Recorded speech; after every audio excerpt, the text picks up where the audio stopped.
and how to make it look good while they're at it. This week is the start of a really big series and one that I'm really excited about. We're going to be looking at the basics of HTML and CSS.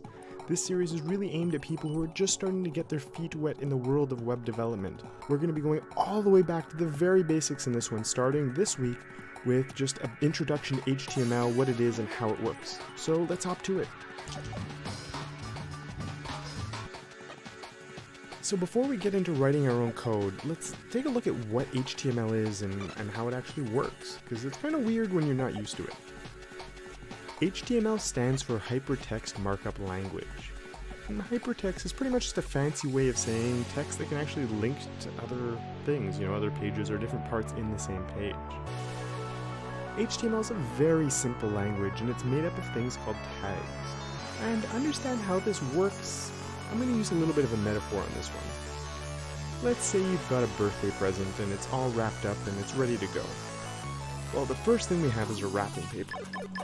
Now, our computers are dumb. If we tell it that we have a piece of wrapping paper, it's going to assume it's an infinite piece of wrapping paper. It just goes on forever and ever and ever.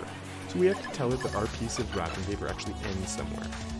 So we start that off, we have our wrapping paper, and we put in these little triangle brackets, and then we close our wrapping paper. So those are the tags, and they show the start and the end of a wrapping paper. So the triangle brackets, and we put wrapping paper in there, it starts our wrapping paper, and then we tell the browser or computer that we're ending our wrapping paper by putting the same thing, but we put that little forward slash there at the beginning to say this is the end of my wrapping paper. Now, obviously we're not just giving someone a piece of wrapping paper. Inside the wrapping paper, we have something like a box. And then, well, inside this box, we have, let's say, a nice new train set. So again, a box, we have an opening our box, and the end of our box. And then we have our train and the end of our train. And with this train, it's made up of a few parts. We don't just have a train, the train has different pieces to it. So we have the locomotive that pulls it along, and we have a few different cars in there as well. Now these aren't real tags, but it gives us an idea of how it's all going to work. The opening tag is always inside those triangle brackets, and the closing tag is always the exact same thing, but with that forward slash in it. That tells the browser that we've closed our wrapping paper or our box or our train. So we have our wrapping paper, and inside our wrapping paper we have our box, and inside of our box we have our train, and our train is made up of these 4 different parts. As I mentioned, these aren't real tags. We're just, we aren't putting trains in websites. But this is how tags work, and I just want to make sure you guys sort of had a rough idea of how it actually does work before we really got it started.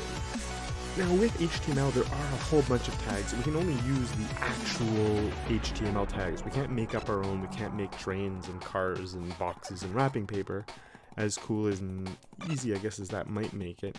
But luckily, even though there's a whole bunch of them, we only really have to worry about a few really important ones, especially when we're starting out. And in the next video, you'll find out what they are, so I look forward to seeing you then.